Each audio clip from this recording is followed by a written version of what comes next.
Bonjour à tous et bienvenue dans le 18h de Télé Nantes, une émission ce soir très hyper, très super, très extrême.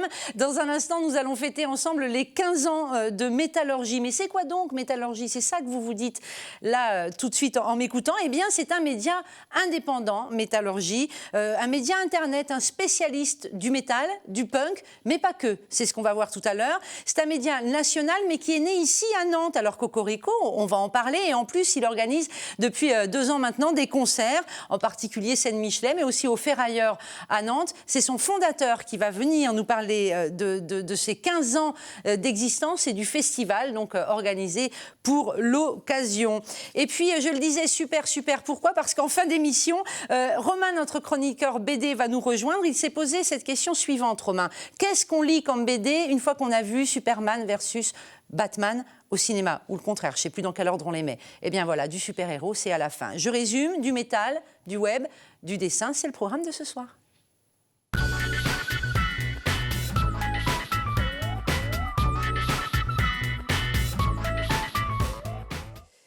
Et oui, métallurgie.com, vous connaissez peut-être pas, et pourtant c'est un site absolument incontournable quand on s'intéresse un tant soit peu à la musique métal et au punk, je le disais. 130 000 visiteurs uniques par mois, 30 000 abonnés sur Facebook, 9 000 sur Twitter.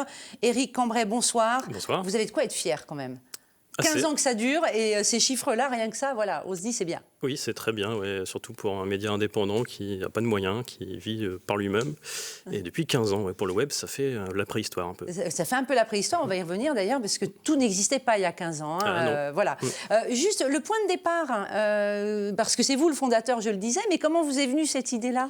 L'idée, c'est j'ai vu un groupe à la fête de la musique, je me suis dit, j'ai voulu chercher sur Internet s'il y avait des choses sur lui, il n'y en avait pas. Je me suis dit, je vais monter un groupe pour en parler, puis je vais parler d'autres groupes. Et puis j'ai commencé à parler d'autres groupes encore, et voilà, ça a fait un magazine en ligne, des gens m'ont rejoint. Oui, parce que quand vous dites groupe, c'est les forums en fait. Vous avez au début ça. Non, je parlais vraiment de groupes de musique. Mais alors vous avez commencé par créer juste une page web. Une page avec de l'actualité, puis des chroniques. Voilà. D'accord. Et petit à petit, ça a grossi. Donc vous avez vraiment commencé tout seul?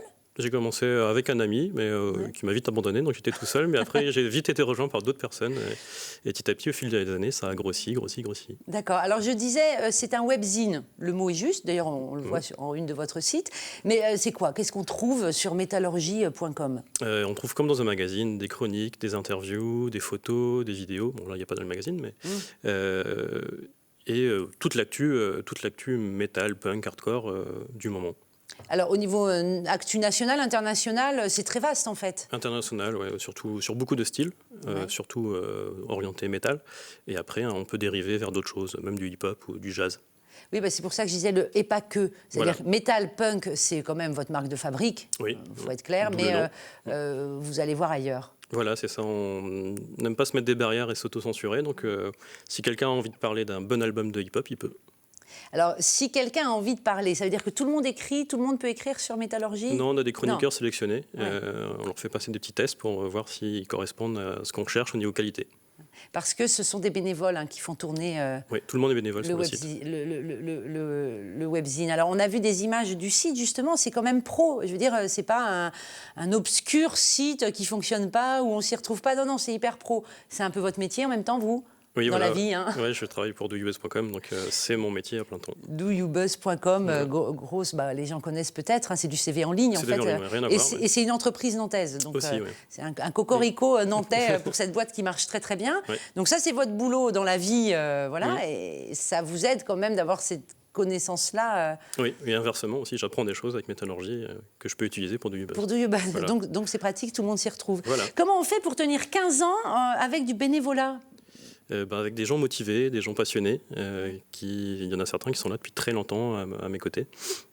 Et c'est grâce à eux que le site perdure, parce que moi, je n'aurais pas pu le maintenir tout ce temps-là à ce niveau-là. Et donc une vingtaine de personnes aujourd'hui régulières, quoi, on va dire, voilà, c'est un noyau dur. Il y a une vingtaine de personnes régulières, ouais, puis il y en a qui partent, il y en a qui arrivent, et il y a un noyau dur qui est là depuis très longtemps. Mais avec les chiffres que je donnais, 130 000 visiteurs uniques par mois, c'est quand même pas mal. Hein, Oui, c'est beaucoup. Dans le métal en France, je pense qu'on est dans les premiers médias, après, tous médias confondus, sur le sujet. Sur le sujet. Pourquoi vous êtes encore bénévole? On pourrait se dire, mais là, ils sont à la limite de devenir une multinationale. Non, il faut devenir... Alors, ne plus être bénévole, ça veut dire qu'il faut se payer. Oui. Après, au début, ce serait une seule personne, donc déjà, ce serait un problème, parce qu'il y en a d'autres qui sont bénévoles et une personne qui est payée. Et après, ce serait faire trop de concessions sur le contenu. On n'a pas envie d'en faire. Donc, Genre quoi comme concession? Je ne sais pas, il faut faire venir du monde sur le site, il faut, je sais pas, qu'on parle de Metallica toutes les semaines, même s'il n'y a pas d'actualité. Et c'est pas votre truc? Non, c'est ce que font certains sites sur Internet, sur les jeux vidéo par exemple, Ouais. qui parlent toujours des mêmes jeux vidéo pour attirer du monde. C'est pas ce qui nous intéresse du tout. Or là, vous êtes vraiment plutôt pointu. Vous revendiquez d'ailleurs d'être un média de niche, Oui. voilà, parce que c'est une réalité. Et vous êtes hyper libre en réalité. Voilà, c'est ça, liberté totale de dire ce qu'on veut. Ouais. Et Donc, ça, c'est quand même un luxe. Voilà, c'est le luxe, voilà, c'est pour ça qu'on ne cherche pas à devenir rentable. Autre particularité de Métallurgie, vous me le redisiez quand on préparait l'émission, tout est en open source. C'est-à-dire que le contenu... Le contenu du site est open source, un peu comme Wikipédia. Ouais. Par exemple, on est en train de faire une application mobile qui, elle aussi, est open source. Donc, si quelqu'un veut venir aider, il peut. Ouais. Et si quelqu'un veut la reprendre pour faire pour son propre webzine, il peut aussi. Oui, parce que ça veut dire que le contenu est aussi réutilisable par d'autres. Alors, bien sûr, en citant Métallurgie et sans but commercial, mais c'est quand même une notion de partage, de mise à disposition. Et notamment, vous avez une photothèque qui est impressionnante. Alors là, c'est des gens qui vont à des concerts, qui vous font des super photos. Voilà, c'est des photographes qui ne sont pas pros non plus, mais qui font des photos dignes de pros, voire mieux. Ah ouais, elles sont et oui, ils mettent leur nom dessus, mais oui, c'est pareil, leurs photos, c'est Internet, après, on ne peut pas aller contre, je pense, donc autant aller avec. Oui, parce que du coup, quand on va sur la photothèque de métallurgie.com, on nous explique comment sauvegarder les photos et comment les utiliser sur son propre blog, par exemple. Voilà. Et ça, c'est plutôt sympa. Au final, c'est ce que font les gens, donc... C'est accueillant. Non, oui, mais voilà, c'est vrai que c'est quand même pas mal. Nantes est-elle une terre de métal?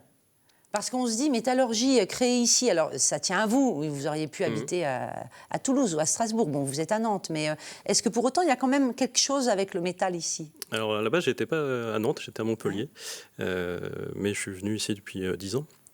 Et oui, la Loire-Atlantique, c'est quand même... il y a le Hellfest, il y a le Motocultor qui n'est pas très loin.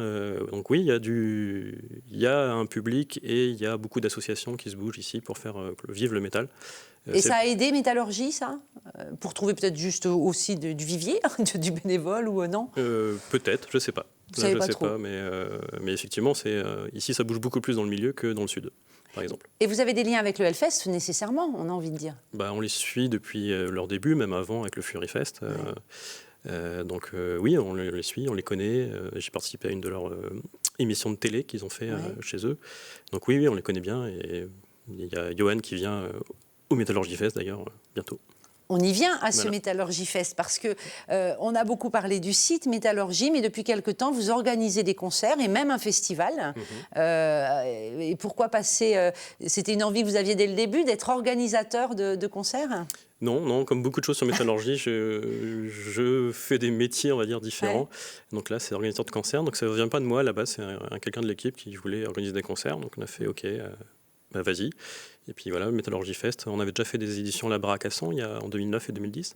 La Baraque à Son à Rezé. Voilà, à Rezé, ouais. Et donc là, on a repris ça nous-mêmes, c'est nous qui faisons tout là du coup. Et depuis l'an dernier, cette année, ça devient un peu plus gros, c'est pour les 15 ans. Donc, oui, là, ça valait le coup, 15 ans, avec des groupes qui viennent. Alors là, on n'est pas forcément sur du groupe local, pas du tout même, hein. Ils viennent de partout. Oui, voilà, ça va de l'Orient à l'Australie. On en voit l'affiche, le visuel. Voilà, il y a des Canadiens, il y a des Australiens, il y a des Ukrainiens, il y a des Français. Donc c'est assez diversifié et éclectique au niveau musical. Voilà, et ça se passe demain, jeudi, donc vendredi et samedi, sur 2 lieux nantais qui sont un peu les lieux où on peut aller écouter et voir du métal. C'est la scène Michelet, voilà, quartier faculté. Ouais. C'est très, très bonne salle pour petite salle, mais très bonne équipe et voilà, là on est un peu à la maison. Plutôt sympa. Et puis le Ferrailleur sur l'île de Nantes. Incontournable pour tout ce qui est musique amplifiée, on va dire, à Nantes. Alors justement, musique amplifiée, vous vous dites, je suis pas sûre de bien connaître la musique amplifiée. Donc moi j'ai demandé à Eric, qu'est-ce qu'on peut montrer comme extrait d'un groupe qui vient au Métallurgie Fest de 2016, et vous m'avez dit Stone Jesus. Voilà, c'est des Ukrainiens, ils font du rock stoner, donc c'est pas trop métal, même s'il y a des passages qui le sont un peu plus, et ça bouge bien. Eh bien, on regarde un extrait de clip.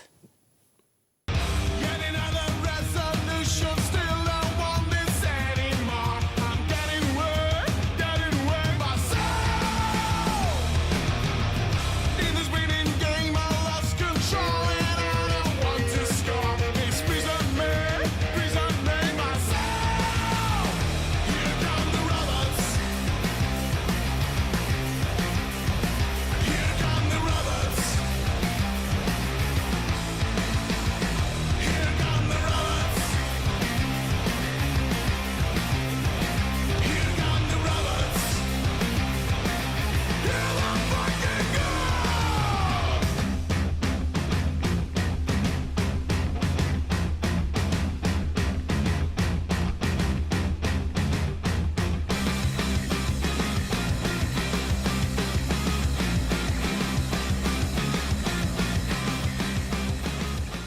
Here Comes the Robots, c'est Stoned Jesus, donc à découvrir ou à venir à applaudir, admirer si on est déjà fan. Donc au Métallurgie Fest, 3 jours donc de festival, c'est pas rien quand même. Hein. Alors le premier jour est gratuit, Scène Michelet. Voilà, c'est découverte, puis on va boire des coups avec les habitués. Ouais, ça c'est toujours bien, on aime bien. Et de la bière, on va y venir, on va raconter la petite histoire de la bière juste après.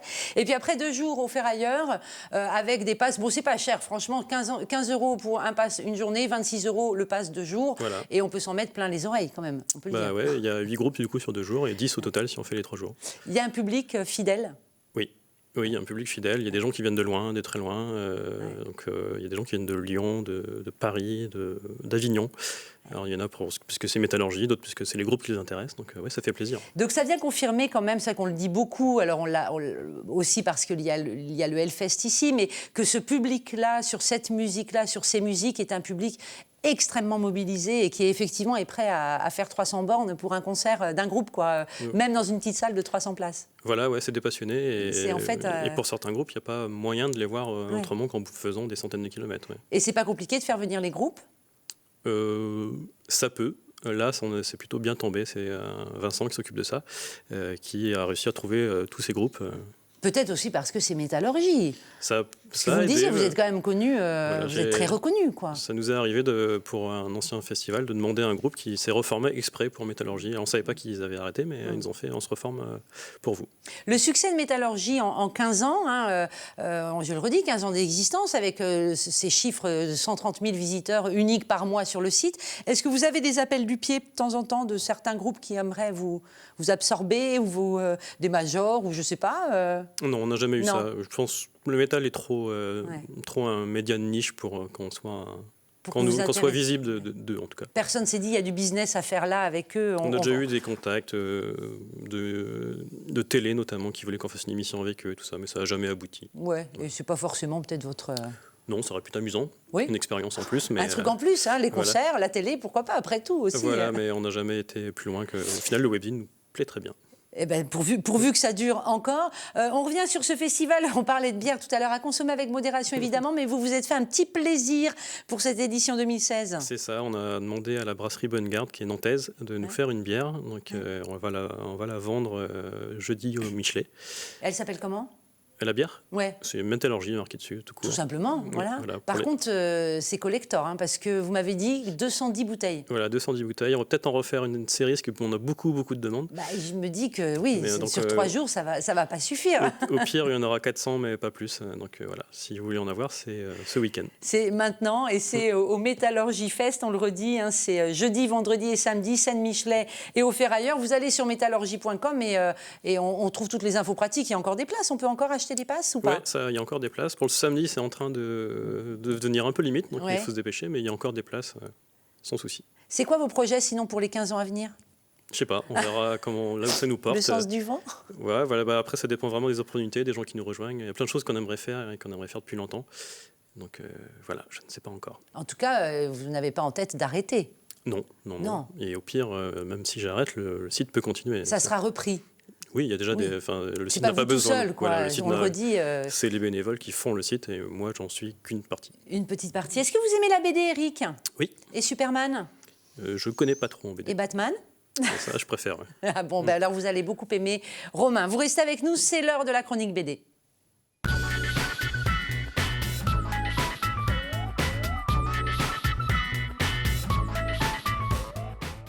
Romain qui nous rejoint de la mystérieuse librairie à Nantes rue de la Paix. Vous nous proposez d'aller plus loin. Si on est allé au cinéma voir le film Batman versus Superman ou dans l'autre sens, je me suis encore trompée. C'est Batman Superman. Ah bah non, c'est ça. Batman Superman. Si on a vu le film, on ressort, hein, on a envie encore de Batman et de Superman. Qu'est-ce qu'on lit ? C'est ça, tout à fait, parce qu'il faut rappeler qu'avant tout, Batman et Superman, c'est dans les comics, c'est dans les bandes dessinées. Ouais. Donc j'avais envie de vous faire une petite sélection, puis en fait ça suit la chronique de la semaine dernière, il y a une semaine pile poil, il avait été question du film avec, j'ai oublié son prénom. Alors c'était Alexis. Voilà, tout à fait.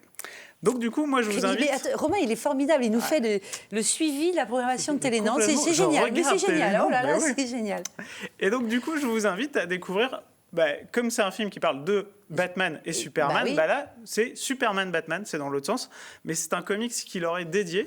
C'est Jeff Lobb, le scénariste, donc en France, c'est chez Urban Comics. Ouais. L'idée était vraiment de venir proposer la rencontre des deux personnages. C'est-à-dire que depuis des années, dans les comics, ils sont parfois côte à côte dans la Justice League et tout ça. Cette fois, en fait, ils vont faire équipe parce que Lex Luthor, l'ennemi juré de Superman, bien sûr, et en fait est devenu le président des États-Unis, et ça va leur attirer pas mal d'ennuis. Un casting de rêve côté dessin, c'est Ed McGuinness et vous avez pu le voir tout à l'heure, et comment il s'appelle, Michael Turner. C'est vraiment très très chouette. Voilà. Donc c'est ça, petite entrée en matière pour découvrir les deux bonhommes, quoi. C'est ça. Quand ils font équipe. Bon, après choisir, c'est pas facile. On a tous nos préférences. C'est ça. Imaginons que quelqu'un préfère Superman. Est-ce qu'on est plutôt Boy Scout ou est-ce qu'on est plutôt rebelle à la Batman ? Eh bien, en fait, Superman, je vous invite à découvrir Superman Unchained de Scott Snyder et Jim Lee, toujours chez Urban Comics. C'est là un récit complet où Superman se retrouve confronté, après avoir sauvé un satellite, à une grande question. C'est est-ce qu'il a été vraiment le premier extraterrestre à débarquer ? Est-il vraiment si légitime que ça d'être super-héros ? Puisque finalement, un peu comme dans le film, il y a des questionnements autour de sa légitimité. Parce que s'il veut vraiment être corporate, il faut qu'il soit raccord avec un gouvernement. Et s'il est raccord avec un gouvernement, du coup, il rentre dans des idéaux politiques, ce qu'il n'a pas envie d'être. Et donc voilà. Donc c'est encore un homme libre. Mais tout à fait. Mais évidemment. Il faut être libre pour être un bon super-héros. Donc voilà, encore une bonne histoire, une histoire complète qui vous permet de découvrir un peu plus le personnage. Oui, et toute sa complexité quand même. Hein. Oui. Superman Unchained. C'est ça. Voilà. Alors ensuite, est-ce qu'il y a des BD, des comics dans lesquels les deux se rencontrent et s'affrontent ? Oui, en fait, le grand affrontement qu'on nous a vendu dans le film avec cette fameuse armure est né dans les pages de The Dark Knight Returns. Alors celui-ci c'est le 3e puisque Frank Miller, le créateur, est revenu des années après, parce qu'il faut savoir que c'était en 86, et là des années après il revient avec un 3e volume. Il nous présente donc cette version qui était à l'origine une version futuriste, puisqu'on ne se fait pas s'affronter Superman et Batman comme ça, surtout quand on fait de Batman un espèce de rebelle terroriste et de Superman un toutou à la solde du gouvernement. Et ben, fallait que ça soit un peu... que ça compte pas dans la continuité. Donc là, il revient dans cet univers un peu post-apocalyptique où Bruce Wayne avait raccroché les gants, il les a ressortis, il a mis une raclée à Superman. Voilà, vite fait en passant. En passant comme ça, c'était, je pense, un plaisir du dessinateur qui rêvait de voir Batman qui n'a pas de pouvoir mettre une trempe à un Superman tout puissant. Qui est pétri de pouvoir, lui, quand même. Complètement, quasi divin. On ne peut pas le battre. Et ben voilà, là c'est le grand retour. Alors comme il est plus tout jeune, Frank Miller, on l'a fait. Il s'est associé à un dessinateur qui s'appelle Andy Kubert. C'est vraiment terrible. On retrouve toute cette empreinte graphique qui est très très visuelle en fait. C'est un dessinateur qui a une patte, qui a mis quelque chose, et même si c'est plus lui qui dessine, il est toujours là pour superviser derrière. Il a ce côté sombre, et c'est donc une première partie. Ça sera en 4 volumes en tout, et on y a le droit seulement 2 mois après la sortie américaine. Donc l'éditeur a fait très très fort. Là c'est cadeau, quoi. C'est quasiment cadeau. Bon, et puis bien sûr il y a un Graal, j'imagine. C'est ça. Notamment pour Batman, c'est ça ? Oui, pour Batman, en fait, ça s'appelle Batman Black and White. C'est un truc qu'on attendait comme le Messie depuis des années. Il attend des trucs dingues, Romain. Mais moi, quand c'est sorti, j'en pouvais plus. C'est vraiment génial. Il s'avère qu'on est donc dans les années 90. Il y a l'éditeur donc de DC Comics, qui est le label américain des super-héros style Batman et Superman, qui se dit voilà, moi j'ai envie de faire un truc en tant qu'éditeur qui va rester dans le temps. Ce que je vais faire, c'est que je vais faire comme les vieux comics que j'aimais, Eerie et Creepy. Ils sont des vieux comics anthologiques autour d'histoires d'horreur. Et bien en fait, je vais inviter tous les plus grands dessinateurs du monde à faire des mini-histoires sur mon personnage favori, Batman. C'est comme ça que ça commence. C'est juste un chef-d'œuvre. Donc, c'est vraiment des petites histoires courtes. Donc, avec une multitude d'auteurs, finalement ? Complètement. Et de dessinateurs ? Les superstars américaines de l'époque, que ce soit Jim Lee ou des stars montantes. On a des gens comme Mignola, l'auteur de Hellboy. On a aussi Otomo, l'auteur de Akira. Ils sont allés chercher des Japonais. D'accord. Et donc, on a vraiment un album qui est assez incroyable. Et le tout avec un dessin pur, puisqu'il s'agit du noir et blanc direct des auteurs. Donc ça, c'est Batman Black and White. Batman Black and White. Que vous conseillez absolument. Absolument. Le chef-d'œuvre de la semaine. C'est ça. Pour Romain, c'est un peu cher, non, tout ça? C'est un peu cher. Alors, ça dépend. Il y en a pour tous les prix. C'est vrai que celui-là avoisine les 35 €. Mais Quand sinon, même, bon. Batman, le Dark Knight Returns. Quand on est passionné, on ne compte pas. C'est comme ça. les passes qu'on s'offre pour le Hellfest, par exemple. Le Metallurgy Fest est bien moins cher. Vous pouvez vous faire plaisir, moins cher. Allez, 20 secondes, 48 heures de la BD. 48 heures de la BD, c'est quoi? C'est vendredi et samedi, des BD à 1 € et des événements dans toutes les librairies. Les bonnes librairies. Les bonnes librairies. Et vous retrouverez notamment, nous, à la Mystérieuse Librairie, on a Johan Evelman. Super. Ainsi que Jess. Donc voilà, auteur nantais, 100%. 48 heures de la BD, profitez-en. Metallurgy.com, allez-y. Le Metallurgy Fest, c'est toute cette fin de semaine. Profitez-en. Merci à vous d'être venus. Bonne soirée sur Télé Nantes.